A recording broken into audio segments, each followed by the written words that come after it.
അങ്ങനെ നമ്മളെ love സ്റ്റോറിന്റെ second part എപ്പിസോഡാണ് ഇത് അല്ലെ. ഫസ്റ്റ് പാർട്ടിൽ നിങ്ങൾക്ക് അറിയാലോ, ഇവൾ എന്നെ ബ്ലോക്ക് ചെയ്ത്, പിന്നെ ഒരു അഡ്രസ്സും ഇല്ല. ഇനി കാത്തിരിക്കണ്ട, ഇപ്പൊ തന്നെ പറയാം എന്താണ് സംഭവിച്ചതെന്നുള്ളത് അല്ലെ. ഫസ്റ്റ് പാർട്ട് കാണാത്തവരാണെന്നുണ്ടെങ്കിൽ അതൊന്ന് കണ്ടിട്ട് വരിക, നമ്മൾ ഇതാ ഡിസ്ക്രിപ്ഷനിൽ ഇട്ടേക്കാം. അല്ലാത്തവരാണെന്നുണ്ടെങ്കിൽ ഇത് കണ്ടോളി, നമ്മൾ പറഞ്ഞത് അല്ലെ.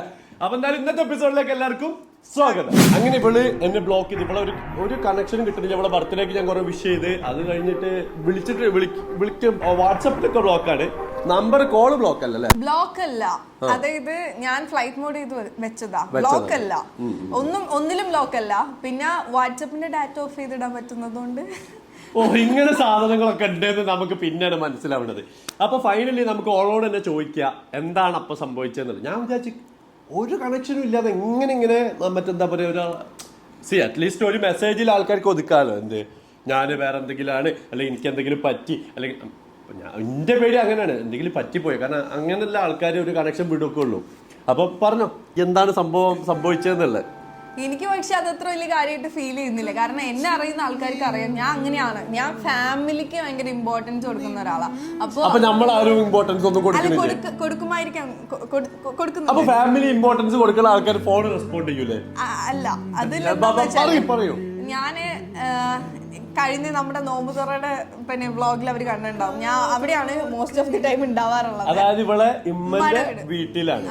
അപ്പൊ അവിടെ പോകുന്ന സമയത്ത് ഞാൻ പൊതുവെ തീരെ ഫോൺ ഞാൻ യൂസ് ചെയ്യാറേ ഇല്ല. അത് ഇപ്പോഴും അങ്ങനെ കേട്ടോ. ഇപ്പൊ അവള് നിക്കാൻ വേണ്ടിട്ട് പോയി കഴിഞ്ഞാൽ അവിടെ കുറെ പിള്ളേരുണ്ട്, ഞാൻ അവരുടെ കൂടെ കളിക്കും. ലൈക് വളർന്നിട്ടില്ല അവളിപ്പോഴും. ഞാൻ അങ്ങനെയാണ്. അപ്പൊ എനിക്കതൊരു പ്രശ്നമായിട്ട് ഫീൽ ചെയ്തിട്ടില്ല. പിന്നെ ഇവന്റെ പ്രശ്നമായിട്ട് തോന്നുന്നു.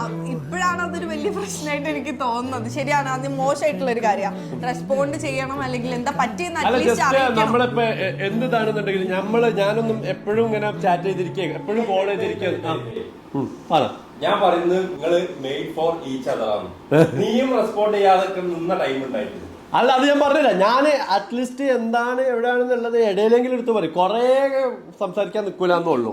അപ്പൊ ഞാൻ പറഞ്ഞത്രേ ഉള്ളൂ, എന്താണ് സംഭവിച്ചതെന്നുള്ളത് പറയാലോ. അതെ. അപ്പൊ അവിടെ പോയ സമയത്ത് ഞാൻ അങ്ങനെ ഞാൻ എവിടെയാ ഫോണെന്ന് പോലും നോക്കാറില്ല. ആകെ പിള്ളേർ എന്തെങ്കിലും ചോദിക്കും, അതിൽ എന്തെങ്കിലും ഗെയിം കളിക്കാൻ, അങ്ങനെ. പിന്നെ അവിടുത്തെ പിള്ളേരും ഫോൺ അധികം യൂസ് ചെയ്യാത്ത ആൾക്കാരാ. പിന്നെ നമ്മള് കുറെ ടോക്ക് ചെയ്യും, കളിക്കും, ഓടിക്കളിക്കും, ചാടിക്കളിക്കും, അങ്ങനെയൊക്കെയാണ് അവിടുത്തെ വൈബ്. മണ്ണപ്പ ചുട്ട് കളിക്കും അങ്ങനെയൊക്കെ. അപ്പൊ പിന്നെ അങ്കിള് വന്ന സമയമായിരുന്നു എനിക്ക് ഏറ്റവും പേടി ഇവിടെ അങ്കിളിനാട്ടോ. പേടിയല്ല, അത് റെസ്പെക്ട് കൊണ്ടുള്ള ഒരു ഇതാ. റെസ്പെക്റ്റും പേടിയും കൂടി മിക്സ് ചെയ്തിട്ടുള്ള ഒരു കോംബോ ആണ് അല്ലേ. ഇഷ്ടം കൊണ്ട് നമുക്ക് അതിൽ കൂടുതലൊന്നും ചെയ്യാം. പിന്നെ അവർക്കും ഇഷ്ടമല്ല അങ്ങനെ ഒരുപാട് ഫോണിൽ കളിക്കുന്നതൊന്നും ഇഷ്ടമല്ല. പിന്നെ ഗൾഫിലാണ്, കാരണം ഒരു ലീവിന് വന്ന ടൈമാണ്. അപ്പം മാക്സിമം നമ്മള് അങ്ങോട്ടും ഇങ്ങോട്ടും കമ്മ്യൂണിക്കേറ്റ് ചെയ്തിട്ട് കാര്യങ്ങൾ ഇതാക്കാൻ നോക്കുക. ബാക്കിയുള്ളത് പിന്നെയും ചെയ്യാൻ പറ്റുന്ന കാര്യങ്ങളല്ലേ. അവര് വർഷത്തിൽ ഒരിക്കലേ വരുള്ളൂ. അപ്പൊ ഒരു എന്താ പറയാ, ഒരു ഇതില്ലേ. ഞാൻ എന്നിട്ട് ഒരു ദിവസം ഇപ്പോൾ തന്നെ ഒരു മെസ്സേജ് അയച്ചു. ഞാൻ ഓക്കെ, ഹായ് റോഷൻ, എന്തൊക്കെയുണ്ട്, സുഖല്ലേ? ഹായ് റോഷൻ, മറിയം പറഞ്ഞിട്ട് ഞാൻ ഒരു മെസ്സേജ് ചെയ്തു. പിന്നെ ഞാനിങ്ങനെ എന്റെ അമ്മന്റെ വീട്ടിലായത് കൊണ്ടാണ്. ഞാൻ ഉമ്മയുടെ വീട്ടിലാണ്. ഇവൻ ചിലപ്പോ അത് ട്രസ്റ്റ് ചെയ്തോ നിങ്ങൾക്ക് അറിയില്ല. ഞാൻ ഒരിക്കലും ട്രസ്റ്റ് ചെയ്തിട്ടില്ല. ഞാൻ വിചാരിച്ചെന്താണ്, ഓക്കെ വന്ന് അപ്പൊ തന്നെ ഞാൻ കുറെ മെസ്സേജ് ഒക്കെ തിരിച്ചയച്ചു. എന്താണ് എന്തുകൊണ്ട് എനിക്ക് കുറെ ചോദ്യങ്ങളാണ്. കാരണം ഇവളിങ്ങനെ അമ്മന്റെ വീട്ടിലാണ്. അപ്പൊ അതുകൊണ്ട് ഇവിടെ ആൾക്കാരും കുട്ടികളൊക്കെ ഉള്ളതിനെ കൊണ്ട് ഞാൻ എന്നാലും ഞാൻ ആലോചിക്കും, ഈ ഫോണ് ഓണായിട്ട് ഉണ്ടാവലുണ്ട്. പക്ഷെ ഫോൺ ആ വെച്ച സ്ഥലത്തുനിന്ന് മാറാറില്ല. അപ്പൊ ഞാൻ പറയാം, എനിവേ ഓക്കെ, കുഴപ്പമില്ല, നീ നിന്റെ ടൈമൊക്കെ ഇതാക്കി. ഞാൻ എന്താണ് സംഭവം എന്നുള്ളത് അറിയാൻ വേണ്ടിട്ടാണ് പറഞ്ഞു. അപ്പൊ നമുക്ക് എന്താ അറിയാം, കുറെ ഒരു കണക്ഷൻ ഉള്ള ആളെ പെട്ടെന്ന് ബ്രേക്ക് ആയി കഴിഞ്ഞാൽ അതൊരു സൈക്കോളജിക്കൽ സാധനമാണ്. നമുക്ക് ഓരോട് പിന്നെ ഒരു ഇഷ്ടം ഉണ്ടാവും. അതെ.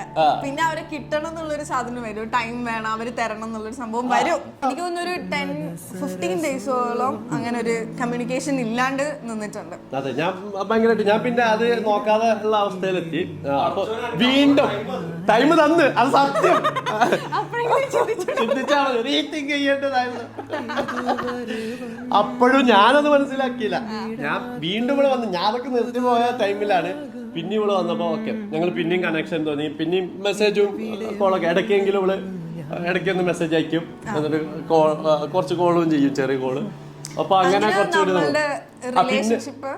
പിന്നെ ഓള് ഫേസ് ചെയ്യണമെന്ന് പറഞ്ഞാല് കല്യാണം അല്ലെ ആലോചിക്കാനുള്ള അങ്ങനത്തെ പ്രഷർ കൂടി തുടങ്ങി അവൾക്ക് വീട്ടിൽ. ഇല്ല, അങ്ങനത്തെ പ്രഷർ അല്ല. കല്യാണങ്ങൾ ഇങ്ങനെ നോക്കിയൊക്കെ തുടങ്ങി. പിന്നെ എല്ലാരും ഇങ്ങനെ ചോദിച്ചിട്ടുണ്ടായി 20s എന്തിനാ കല്യാണം കഴിച്ച. ഞാൻ 20 അല്ല, ഞാൻ 21 ആയിക്കൊണ്ടിരിക്കുകയാണ്. പിന്നെ എന്റെ സ്കൂളിംഗ് ഒക്കെ 17th ഏജിൽ കഴിഞ്ഞിട്ടുണ്ട്. അപ്പൊ എനിക്ക് ഇത്രയും ഗ്യാപ്പ് കിട്ടിയിട്ടുണ്ട്. അത് ചിലപ്പോ ആൾക്കാർക്ക് അറിയണ്ടാവില്ല. അപ്പൊ അതുകൊണ്ടൊക്കെ മെച്ചോർഡ് ആണെന്ന് നോക്കി കഴിഞ്ഞാൽ ഭയങ്കര മെച്ചോർഡാണ്. പറഞ്ഞാലോ ഭയങ്കര കുട്ടികളെക്കാട്ടി എന്റെ അപ്പുറമാണ്. അപ്പം എന്താ സംഭവം എന്ന് പറഞ്ഞു കഴിഞ്ഞാല് അപ്പൊ ഇതറിഞ്ഞ് നമ്മള് പിന്നെ ഇവള് എന്നോട് പറഞ്ഞു വീട്ടിലിപ്പോ കല്യാണമൊക്കെ നോക്കണ്ട, അപ്പൊ അതിന്റെ ഒരു ഇതാണ്. അപ്പൊ ഞാനാണെന്നുണ്ടെങ്കിലോ അപ്പൊ എനിക്ക് ഇവളായിട്ട് കമ്പനിയായിട്ട് കുഴപ്പമൊന്നും ഇല്ലായിരുന്നല്ലോ. അപ്പൊ പിന്നെ ഞാനും വിചാരിച്ച് എന്റെ വീട്ടിലാണെന്നുണ്ടെങ്കിലോ എന്നോട് 3-4 കൊല്ലം മുമ്പ് തുടങ്ങി. എനിക്ക് സമയമില്ല. 3-4 കൊല്ലം മുതലും എന്റെ അമ്മ എനിക്ക് വീട്ടിൽ കയറാൻ പറ്റാത്ത അവസ്ഥയാണ്. എന്താ കെട്ട് കല്യാണം കെട്ട് ഇത് എന്നാണ് പറിച്ചത്. അപ്പൊ ഞാനും പറഞ്ഞു ഞാൻ ഓളോട് കാഷ്വൽ ആയിട്ട് ഞാൻ പറഞ്ഞു എന്നാ എന്റെ വീട്ടിലും പ്രശ്നം ഞാൻ നിന്നെ കല്യാണം കഴിച്ചോളാം. അല്ല ഫസ്റ്റ് പറഞ്ഞ അത് പിന്നെ പറഞ്ഞ ആദ്യം പറഞ്ഞ എന്താ പറഞ്ഞാല് ഇത് എന്റെ വീട്ടിലും ഇങ്ങനെ നോക്കുന്നുണ്ട്. നമുക്ക് ഓരോ ഓക്കെ ആണെന്നുണ്ടെങ്കിൽ കാരണം ഫാമിലി ഓക്കെ ആയാലേ നമ്മളും ഓക്കെ ആവുള്ളൂ. അപ്പം ഓരോ ഓക്കെ ആണെന്നുണ്ടെങ്കിൽ എനിക്ക് ഓക്കെ ആണെന്നുണ്ടെങ്കിൽ നമുക്ക് വേണമെന്നുണ്ടെങ്കിൽ വീട്ടിൽ പറയാം. വീട്ടിൽ പറയാന്ന് പറഞ്ഞ് അങ്ങനെ ഇവളെ വീട്ടിൽ പറഞ്ഞു, ഞാൻ എന്റെ വീട്ടിൽ പറഞ്ഞു. അപ്പൊ വീട്ടിൽ പറഞ്ഞപ്പോ എന്തായിരുന്നു അവസ്ഥ? അത് പറയണോ? പറയണോ? ഇപ്പം റൂമില് വന്നു കഴിഞ്ഞാല് ഇടക്കിടക്ക് ഓരോ സൗണ്ട് ഇങ്ങനെ കേൾക്കും. സംസാരിക്കുന്ന സൗണ്ടും തേനൊലിക്കുന്ന പാലൊലിക്കുന്ന തേന് ഒലിപ്പിച്ചിട്ടില്ല കേട്ടാ. അതില്ല അത് അന്റെ വക മസാല എടുക്കണ്ട. പക്ഷെ ഞാൻ പറഞ്ഞിട്ടെ പല്ലി അതുമില്ല നമ്മൾ തമ്മില്. അതായത് ഇപ്പോഴാണെങ്കിലും ഇവള് പറഞ്ഞൊരു സാധനം ഉണ്ട്. ഞാൻ എന്താണ് എന്ത് മൂരാച്ച അൺറൊമാൻറ്റിക് മൂരാച്ചാന്ന് പറഞ്ഞത്. അതുകൊണ്ട് ഉമ്മ കൊടുത്തിട്ടില്ല. ഞാനിതാ ഈ സാധനം വെച്ചേറിയ അഷ്ഫക്കിന്റെ സാധനം നോക്കൂല ഞാൻ. ഓനെ അടുത്തുള്ളതിനെ കൊണ്ട് ഞാനൊരു മാനേഴ്സ് കാണിക്കുന്ന ഓൻ റൂമിന്റെ ഉള്ളിൽ പോയി കഴിഞ്ഞാൽ എപ്പതെടുത്ത് തന്നെ എറിഞ്ഞേനെ. നമ്മളിങ്ങനെ ഈ ഒരു അധികം കോണ്ടാക്ട് ഇല്ലാതെ കുറെ ദിവസം നിന്നപ്പോ ഞാൻ പറഞ്ഞല്ലോ, നേരത്തെ പറഞ്ഞല്ലോ ആ സൈക്കോളജിക്കൽ സംഭവം ഭയങ്കര മിസ്സിങ് തോന്നി. അതിങ്ങനെ നിങ്ങൾക്കൊക്കെ അത് സംഭവം ഉണ്ടായിട്ടുണ്ടാവും. നിങ്ങൾ പറയാം ഉള്ളിലാതെ എത്ര കൺട്രോൾ ചെയ്താലും പുറത്തോട്ട് വരാൻ തുടങ്ങി. എനിക്ക് ഇവനെ കാണണമെന്ന് ഫീൽ ചെയ്യാൻ തുടങ്ങി. സത്യം പറയട്ടെ, എന്നിട്ടാണ് 15 ദിവസം ഒരു മെസ്സേജ് പോലും ഞാൻ ഫോൺ പോലും അവള് നോക്കിയില്ല എന്നാ പറഞ്ഞത്. കുട്ടികളൊക്കെ ഇല്ല. കുട്ടികളുണ്ടെങ്കിൽ എന്താ ജസ്റ്റ് ഒരു 4 വേർഡ് ടൈപ്പ് ചെയ്യാൻ 4 സെക്കൻഡ് മതി. അല്ല അവര് കണ്ട് പഠിക്കില്ലേ. നമ്മളിങ്ങനെ കൊറേ ഫോണൊക്കെ യൂസ് ചെയ്യുമ്പോ അത് അവര് കണ്ട് പഠിക്കും.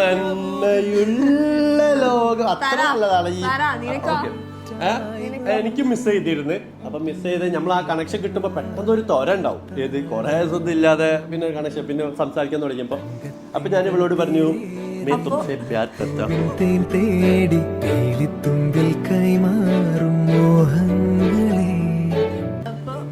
അതായത് ഞാൻ പറഞ്ഞോളോ പറഞ്ഞു എനിക്ക് എന്താ പറയാ എനിക്ക് ഇവിടെ ഇഷ്ടമാണെന്ന് ഞാൻ പറഞ്ഞു. ഫീലിങ്സ് തോന്നുന്നുണ്ട് നിന്റെ അടുത്ത്.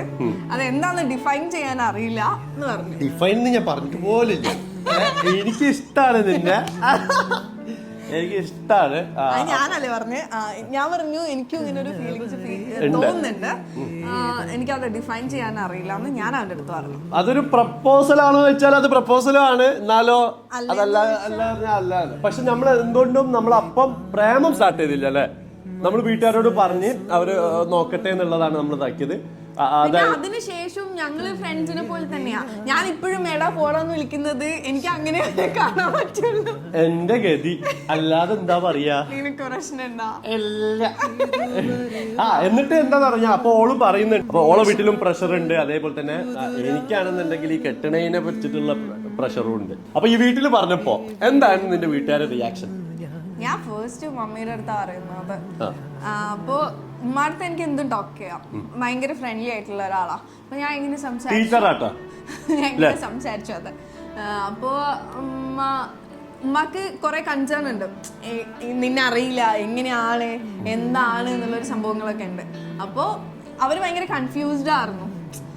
പ്രത്യേകിച്ച് ഇങ്ങനെ ഒരു പ്രൊഫഷൻ ഇങ്ങനെ ആയതുകൊണ്ട്. എങ്ങനെ അതൊന്ന് പറഞ്ഞാ കേക്കട്ടെ. അതില്ല, അങ്ങനെ ഒരു സംഭവം അവിടെ ഒരു കൺസേൺ ഉണ്ടായിരുന്നു. എന്താന്ന് പറ. അത് പറയണ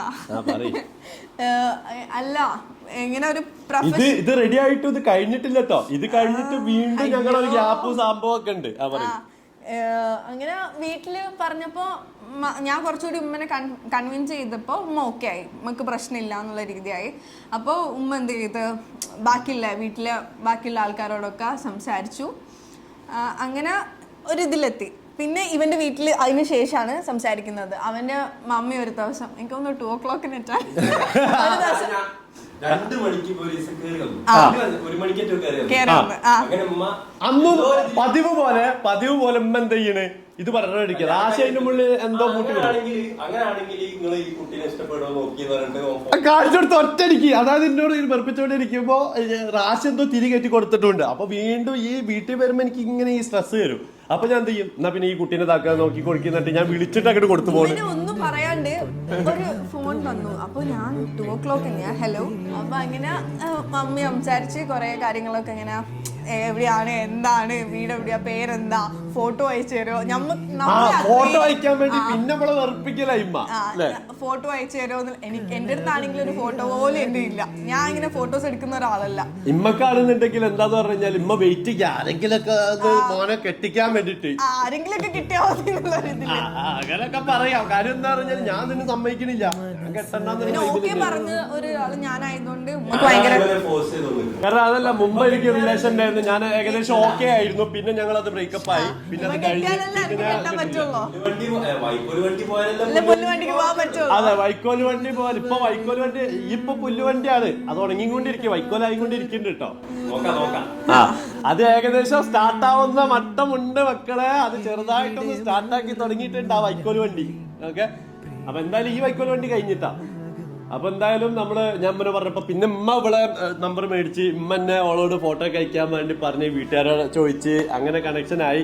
അങ്ങനെ വീട്ടില് 2 അന്വേഷണങ്ങളൊക്കെ നടന്ന് ഞങ്ങള് തമ്മിൽ പെണ്ണ് കണ്ടില്ലേ, വയനാട്ടില് ഇവരെ ഫാമിലി നമ്മളൊക്കെ കൂടി ആയിട്ട് പെണ്ണ് കാണല് നടത്തി. ആണ് കാണല് ഞങ്ങൾ അങ്ങോട്ട് പോയിട്ട് അവരുടെ ഫാമിലിനെയും എല്ലാരും നമ്മളെല്ലാരും ഉണ്ടായി, പോയി കണ്ടു. പിന്നെ എല്ലാരും ഓക്കെ ആയി. അങ്ങനെ അതൊക്കെ സ്മൂത്ത് ആയിട്ട് പോയി. പിന്നെ അത് കഴിഞ്ഞിട്ട് നല്ലൊരു ഗ്യാപ്പിന് ശേഷമാണ് നമ്മളുടെ ഈ ഒരു അതിന്റെ ശേഷം നമ്മൾ ശരിക്കും ബ്രേക്കപ്പ് ആയി തന്നെ പറയാം. കല്യാണം ഇതില്ല എന്നുള്ള കൊറേ കാലം ഗ്യാപ്പ് ഉണ്ടായിരുന്നു അല്ലേ. അതായത് 4-5 മാസം മിസ്കമ്മ്യൂണിക്കേഷൻ ഉണ്ടായി. അതെ, അങ്ങോട്ടും ഇങ്ങോട്ടും ഒരുപാട്. ഒന്നാമത് ഇവളെന്താ പറഞ്ഞാൽ ഇവളൊരു നമുക്കൊരു ഇതുണ്ടാവില്ല, അതായത് റെസ്പോണ്ടിങ് കുറവായിരിക്കും. ഞാൻ കോൾസിന് ആൻസർ ചെയ്യുന്ന ഭയങ്കര അവിടെയാണ് കൂടുതൽ. അവിടെ ആവുന്ന സമയത്ത് എനിക്ക് കുറെ നേരം ഇരുന്ന് സംസാരിക്കും. പിന്നെ അവിടെ ഉള്ള ആൾക്കാർ അല്ല കുറെ നേരം, ഞാനും കുറെ നേരം ഒന്നും ഇല്ല ഉമ്മന്റെ വീട്ടിൽ. അവിടെ എന്താ പറഞ്ഞാല് മിസ്കമ്മ്യൂണിക്കേഷൻ എന്ന് പറഞ്ഞാൽ ഇവള് അധികം വിളിക്കൂല. അപ്പൊ നമ്മൾ തമ്മിലൊരു ഇതില്ലല്ലോ. അപ്പൊ ഞാൻ ചിന്തിക്ക് ഇത്രേ ഉള്ളൂ, ഏത് വീട്ടിലാണെന്നുണ്ടെങ്കിൽ ഇപ്പൊ നമ്മള് പെണ്ണ് കണ്ടാണെന്നുണ്ടെങ്കിലും ഇപ്പൊ ആ ചെക്കനെ വിളിക്കുന്നതില് വലിയ പ്രശ്നം. അപ്പൊ എനിക്ക് തോന്നി ഇവൾക്ക് ഇഷ്ടം ഉണ്ടാവില്ല എന്നുള്ള സംഭവം. തിങ്ക് ചെയ്തു, ഓക്കെ എനിക്ക് ഇഷ്ടമല്ല, ഞാൻ പിന്നെ ഫോഴ്സ്ഡ് ആയിട്ട് ഓക്കെ പറഞ്ഞതാണ് എന്നുള്ളൊരു സാധനവും ചിന്തിച്ചു. അങ്ങനെ ഏതെങ്കിലും സാഹചര്യത്തിൽ പറഞ്ഞായിരിക്കും എന്ന് വിചാരിച്ചു. അപ്പൊ അത് തമ്മിൽ ഇപ്പോഴൊക്കെ സത്യം പറഞ്ഞ ഇവിടെ ഇങ്ങനെ തന്നെ ആണെന്ന് മനസ്സിലാവുന്നത്. പക്ഷെ ഇപ്പൊ കുറെ മാറിട്ടോ. ഇപ്പൊ റെസ്പോണ്ട് ഏതെങ്കിലും ഒക്കെ എത്തിയല്ലോ എന്നൊക്കെ നമ്മൾ ചിന്തിക്കുക എന്താ പറഞ്ഞാല്, ഇപ്പൊ ഇവള് പോയാല് ഇപ്പൊ ഞാൻ ഇപ്പൊ ഫോർ എക്സാമ്പിൾ ഞാൻ വീട്ടിൽ കൊണ്ടാക്കി കഴിഞ്ഞാല് പോന്നു കഴിഞ്ഞാല് ആ ഒരു വിവരം ഉണ്ടാവില്ല. അപ്പൊ പിന്നെ നമ്മളത് അറിയണത് അത് ചിലർക്ക് ശീലിച്ച ഒരു സംഭവമായിരിക്കാം അല്ലേ. പക്ഷെ നേരിട്ട് കാണുമ്പോ നമ്മള് ഭയങ്കര ഒരു പ്രശ്നവും ഇല്ല, ഒരു കമ്പനിയും ഇല്ല. അപ്പൊ നമ്മൾ കുറെ കാലത്തേക്ക് ഞങ്ങൾ ബ്രേക്കപ്പ് തന്നെ ആയതുള്ളത് നിർത്താം, ഒഴിവാക്കാം, വേണ്ട അലൈൻസ് വേണ്ട എന്നുള്ള രീതിയിൽ നമ്മള് അങ്ങനെ നിന്ന് 4-5 മാസം 6 മാസത്തോളം കഴിഞ്ഞില്ലേ. അത് കഴിഞ്ഞിട്ടാണ് പിന്നെ വീണ്ടും നമ്മള് നിക്കാഹ് ചെയ്യാ എന്നുള്ളതിലേക്ക് വീണ്ടും എത്തിയത്. പിന്നെ ഞാൻ അവനോട് അങ്ങോട്ട് പറഞ്ഞു, പിന്നെ നമുക്ക് ചെയ്യാം, ഞാൻ ഓക്കെ ആണ്, എനിക്ക് പ്രശ്നമൊന്നുമില്ല, എനിക്ക് നിന്നെ ഇഷ്ടമാണ് എന്നുള്ള സംഭവം ഞാൻ അവന്റെ അടുത്ത് പറഞ്ഞു. എനിക്ക് നീ ഇല്ലാണ്ട് പറ്റില്ലറോ. അങ്ങനെ എന്താ ചെയ്യാ, എനിക്ക് ഗ്ലാമരത്തിൽ കൂടുതലായി പോയോ. അങ്ങനെ പിന്നെ നമ്മുടെ നിക്കാഹ് ആയി. അങ്ങനെ ഇപ്പൊ സത്യം പറഞ്ഞു കഴിഞ്ഞാൽ ഇങ്ങനെ ആയി, ഇവിടെ വരെത്തി അല്ലേ. അതാണ് സംഭവം. ഇതാണ് നമ്മുടെ ലവ് സ്റ്റോറി. അഡ്വഞ്ചറസ് ആണ്, കുറച്ചൊക്കെ അഡ്വഞ്ചറസ് ആണ്. ബ്രേക്കപ്പ് ഉണ്ടായിട്ടുണ്ട്, അതിന്റെ ഇടയിൽ പാച്ചപ്പ് ഉണ്ടായിട്ടുണ്ട്, സ്നേഹം ഉണ്ടായിട്ടുണ്ട്, വീട്ടുകാരുടെ ഉണ്ടായിട്ടുണ്ട്. പിന്നെ അതേപോലെ തന്നെ എന്താണ് ശരിക്കും പറഞ്ഞാല് ആഫ്റ്റർ നിക്കാഹല്ലേ നമ്മള് കുറച്ചുകൂടി സ്നേഹിച്ചു തുടങ്ങിയത്. അതെ, നിക്കാഹ് കഴിഞ്ഞതിന് ശേഷം നമ്മളൊരു പ്രേമമുള്ള പോലത്തെ ഒരു സംഭവം വന്നത്. അതിന് മുന്നേ നമ്മൾ പ്രേമകരല്ല, ഫ്രണ്ട്സുകളായിരുന്നു അല്ലേ. അങ്ങനെ നമ്മള് ഇതാണ് നമ്മുടെ ഒരു ഗൂഗിൾ പേ പ്രണയം അല്ലേ? ഗൂഗിൾ പേ ഞാൻ ഫോൺ പേ ഇന്ന് മുതൽ ഉപയോഗിക്കാം. ഇന്ന് മുതലല്ല, കുറച്ചായിട്ട് ഉപയോഗിക്കാം. ഗൂഗിൾ പേ പ്രണയം അന്ന് പേടിച്ചു പോയതാ പക്ഷേ ഒരു ട്രോമ ആയിപ്പോയി എനിക്ക് ഗൂഗിൾ പേ. ഓക്കെ, ചുമ്മാ പറഞ്ഞതാട്ടോ. അപ്പം ഫൈനലി ഇന്നിപ്പോ ഇവിടെ ഇരിക്കുന്ന മാതിരി ഇരിക്കുന്നു അല്ലേ? അങ്ങനല്ലേ? അതെ. അപ്പം ബാക്കിയെല്ലാം ഇത് കഴിഞ്ഞിട്ടുള്ള സംഭവങ്ങളൊക്കെ നിങ്ങൾ ടെഡി ഡേ മുതൽ അങ്ങോട്ട് നിങ്ങൾ കാണാൻ തുടങ്ങിയതാണ് ഇവിടെ അല്ലേ? അത് മുതലുള്ള വീഡിയോസ് ഒക്കെ നമ്മൾ ഇട്ടിട്ടുണ്ട്, കാണാത്തവരൊക്കെ പോയിട്ട് കാണാം. അപ്പൊ എന്തായാലും നിങ്ങളുടെ അഭിപ്രായങ്ങളും കാര്യങ്ങളൊക്കെ നമ്മുടെ ഈ ഒരു പ്രണയത്തെ കുറിച്ചൊക്കെയുള്ള സംഭവങ്ങളൊക്കെ നിങ്ങൾ താഴെ കമന്റിൽ അറിയിക്കുക, അഭിപ്രായങ്ങൾ അറിയിക്കുക, ലൈക്ക് ചെയ്യുക, ഇഷ്ടപ്പെട്ടില്ലെങ്കിൽ ഡിസ്ലൈക്കും ചെയ്തോളാം. അപ്പൊ എന്തായാലും നമുക്ക് അടുത്ത നല്ലൊരു എപ്പിസോഡിൽ കാണാം. Bye bye.